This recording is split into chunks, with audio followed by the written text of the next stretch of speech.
Hola a todos, ¿qué tal? ¿Cómo están? Cuando quedan pocos días para las elecciones presidenciales en Estados Unidos, la incertidumbre en el resultado es mucho más que inquietante.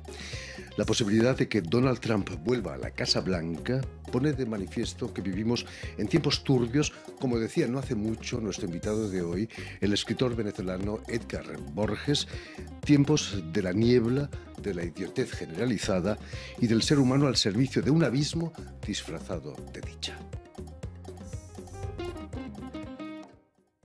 Muy buenas tardes, Edgar. Buenas tardes, Jordi. Bienvenido. Gracias. Muy amable por la invitación, un placer. El placer es nuestro.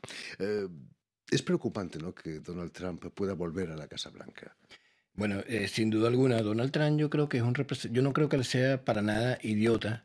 Creo que es un representante de la idiotez en el sentido de la manipulación generalizada. Creo que allí hay un proyecto, cuando este tipo de personajes como Donald Trump dirigen su discurso, es un discurso que está muy bien enfocado y canalizado para tratar de vender la idiotez y promoverla como una doctrina social y cultural. Y ese es el peligro justamente, que logran como una especie de identificación, que el ciudadano pueda pensar, ah, este es uno de los nuestros. Entonces van como buscando incentivar la parte más primitiva del ser humano y ese es el peligro que yo observo de la ultraderecha actual, que está buscando incentivar lo más primitivo del ser humano. Y cuando nosotros permitimos que lo primitivo nos lo manipulen, estamos en un problema.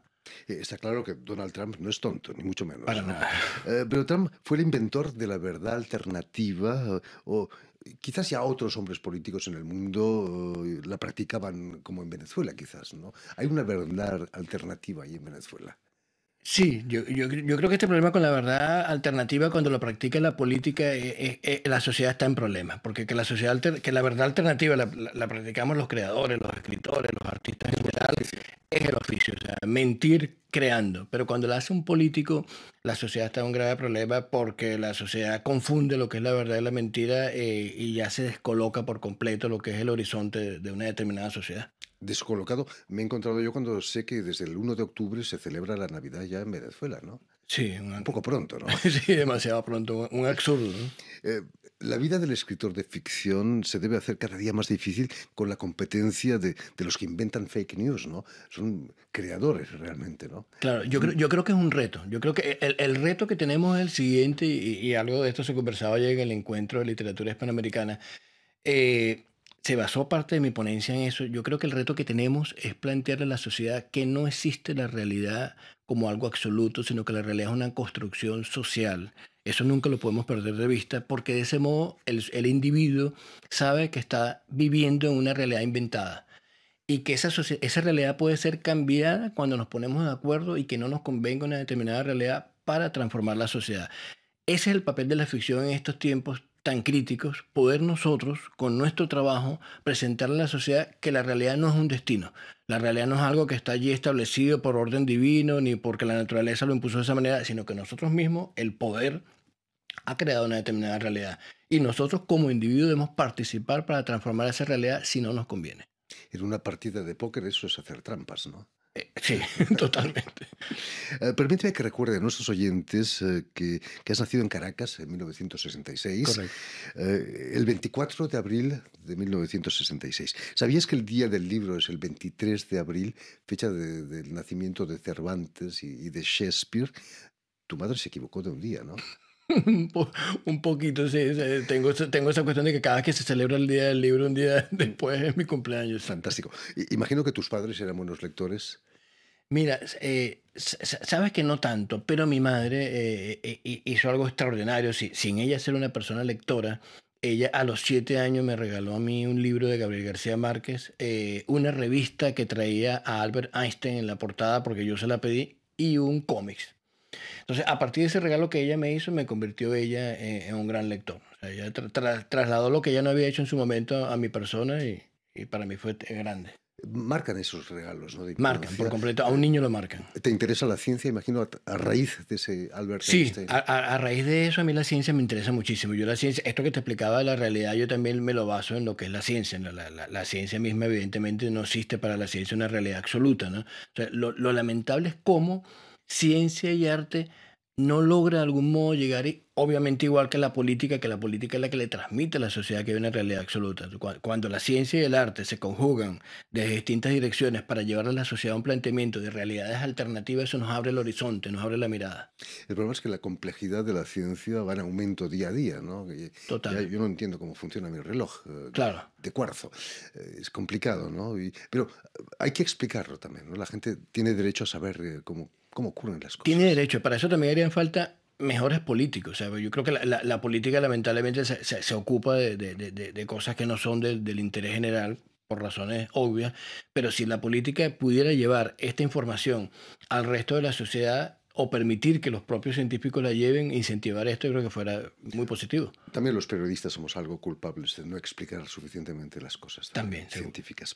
Hablábamos de Cervantes. En el 2005, Radio Exterior de España, nuestra emisora compañera y fraterna, te compra los derechos de la fuga de Don Quijote para realizar una serie radiofónica. Eh, ¿Fuiste a Madrid para eso o dejaste Venezuela por otras razones? No, yo algo de los dos. O sea, lo de Madrid se dio porque ellos, cuando se cumplieron los 500 años del Quijote, hicieron una celebración con escritores del mundo entero, incluso hubo escritores europeos, para homenajear al Quijote, versionándolo para radio. A mí me seleccionaron para hacer esa versión. Yo visité Madrid, en ese momento estuve de visita, presenté un libro, estuve en Radio Exterior de España, pero yo me fui de Venezuela por otras razones. En realidad que yo quería irme hace tiempo por razones literarias. Quería explorar otros caminos, ya había ido a Nueva York, cuando conocí España quise quedarme en España, pero tenía que ver con la parte literaria. Imagino que era difícil prosperar como escritor en Caracas, en Venezuela. Eso por una parte. Por la otra, me parecía y me parece que el escritor es un extranjero, siempre. O sea, la mirada del escritor es de extranjero. Cuando él está observando al otro, cuando él está de algún modo, él es como un distante, que siempre está en constante observación. Y eso lo mantiene en una situación de extranjero constante.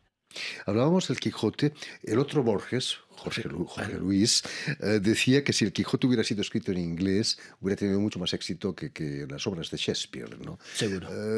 Quizás es el gran defecto del Quijote haber sido escrito en español.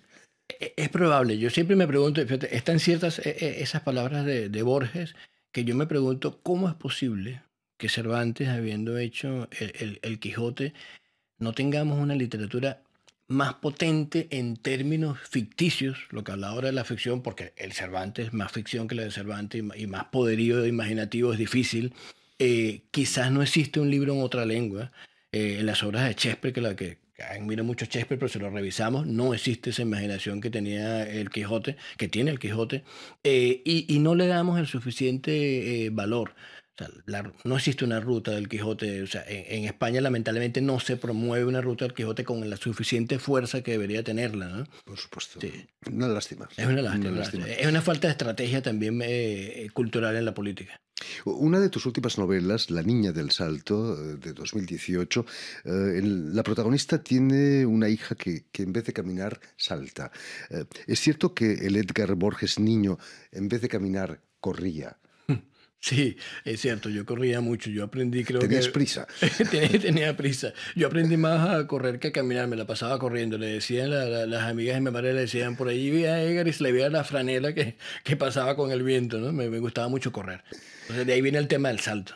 Me has traído precisamente el ejemplar mexicano de una de tus última novela, que Sí, las sí. figuras. Enrico, el personaje principal de tu novela, es un hombrecillo que corre y salta también, ¿no? Pero hoy en día no hay muchos motivos para correr ni saltar, ¿no? Tal como están las cosas. Sí, no hay muchos motivos. Y sobre todo este tema del salto, me llama la atención es cuando rompemos la uniformidad de la vida diaria, de la rutina. O sea, es decir, el adulto como alguien extremadamente serio, formal, amargado incluso, porque la rutina y el día a día no le permite la alegría, sino que es una vida completamente uniforme y agria de algún punto de vista, y el salto rompe con eso. Es como que rompiera con una doctrina militar. Casi que en la calle somos soldados de un sistema que nos está llevando por una determinada forma de comportarse y de vivir, y si a un adulto se le ocurriera saltar de pronto en la calle en lugar de caminar, todo el mundo va a pensar que está mal de la cabeza. Entonces, ese rompimiento me interesaba. Las madres y los padres quizás somos culpables de eso porque decimos muy a menudo, eso no se hace. Exacto. Y uno acaba, y sí, hay que transgredir para Transgredir. Hay poder que ser transgredir la humano. realidad que nos enseñan. Porque es cierto que cuando el niño tiene todo un goce de un mundo imaginario y de pronto te adoctrinan la mirada cuando te empiezan lo que tú acabas de decir, te empiezan a decir, esto no se hace, aquello sí, esto no. Claro, le están enseñando a ser adulto de una determinada forma cuadrada. Formateándolo, ¿no? Por Exacto, supuesto. Quizás el secreto de los niños o de Enrico en tu novela es no perder la capacidad de asombro, que exacto. día a día, aunque tengas 70 años, puedas asombrarte de algo, ¿no? Seguro, yo creo que nos volvemos viejos cuando perdemos la capacidad de asombro. O sea, en ese momento que la experiencia puede más que la imaginación, con eso hay que tener mucho cuidado, porque la palabra experiencia a veces la tomamos como que es una especie de máxima doctrina, ¿no? Pero la experiencia, si domina la imaginación, nos volvemos viejos, porque empezamos a actuar automáticamente por aquello que conocemos y nada nos asombra. Por supuesto que no. La ciencia te interesa, pero también la música. Tienes un libro de conversaciones con Rubén Blades, Ujú. gran músico panameño. Es cierto que llenasteis el Cervantes de Nueva York en un conversatorio. Sí, extrañamente incluso, claro, estaba Rubén Blades allí, cobraron entradas, que el No Cervantes me no, digas, sí, el Cervantes no cambian las acostumbra a cobrar cosas. entradas y había cola en la cuadra del Cervantes que queda en Manhattan, había cola para entrar, eso fue impresionante, se quedó gente afuera. Porque Rubén Blades es mucho más que un músico. Sí, Rubén Blades es un escritor que canta, yo lo digo en ese libro y él lo asume así en lo particular, es un escritor que canta, una persona que tiene una gran formación literaria, leyó mucho en su niñez incluso a Camus y todo esto, él se influenció de estos escritores y después eso lo llevó a la música. Por supuesto. ¿Has venido, Edgar, a París para participar en los encuentros internacionales de literatura, hispanoamericanos de literatura? Creo que eras el único venezolano, ¿no? Entre los 15 o 16 Sí, escritores. era el único venezolano, ¿cierto? Eso te honra, que es un síntoma también de lo que está pasando en Venezuela. Puede ser, aunque hay muchos venezolanos en este momento escribiendo y haciendo literatura en España mismo, y aquí en Francia, en muchos países. En este caso, no sabría decirte, o sea, Flor María, que es la organizadora, me invitó y bueno, yo acepté gustoso la invitación. Claro que puede ser un síntoma en el sentido de que mientras más problemas tenga un país, se hace más difícil ejercer el arte en general, ¿no? Estás aquí en París. En el 2013 publicas El hombre no mediático que leía Peter Hanke. ¿Te sientes más cerca de la narrativa en alemán que la narrativa en francés? La literatura en francés me interesa mucho, evidentemente la historia que tiene Francia con sus escritores es impresionante, quizá la más importante de todas y me encantan sus escritores. Eh, yo creo que hay un puente, o sea, evidentemente que la alemana me interesa muchísimo, pero la francesa también. Creo que en ambas hay algo que me ha llegado de manera muy importante. Precisamente obtienes el primer premio internacional de novela Albert Camus. Sí, Fue en claro, España, en en Rioja. España, exacto. Y justamente eso tiene que ver con que Camus, lo que es la parte del absurdo, lo que es su trabajo sobre el absurdo y la ética, como él la plantea en sus ensayos, como filósofo, todo eso a mí me sirvió de mucho. O sea, por eso digo que lo que es la parte francesa en la literatura y la alemana me interesa también la manera como pragmáticamente se explica el absurdo y cómo su discurso no es tan barroco. Me interesa la literatura no barroca. Entonces, tanto la francesa como la alemana tienen un discurso que es bastante directo, bastante escaso de adornos a la hora de poder plantear un tema. Eso me interesa. Quizás Francia acoge, tiene una capacidad de acogida de muchos escritores. Ayer precisamente la Académie Française daba el gran premio de novela a un venezolano, a Miguel Bonfoy, por una novela que se llama El sueño del jaguar. Eh, es tan difícil para un venezolano vivir y trabajar allí que tiene que venir aquí a Francia a escribir en francés para triunfar. O a Madrid, como tú. Claro, claro. Sí, sí, Venezuela, de todos modos, nunca ha sido un país de una industria editorial Ese sólida. No la ha es el problema, tenido. claro. Venezuela, incluso hace mucho tiempo, también sus editoriales dependían del Estado. Sus editoriales dependientes del Estado en todos los gobiernos, tanto anteriormente como ahora, han dependido del Estado y eso no ha permitido una circulación fluida del mundo editorial. Eso ha sido siempre. Yo creo que Venezuela, a diferencia de Colombia, a diferencia de México, de Argentina, ha tenido problemas con su industria editorial.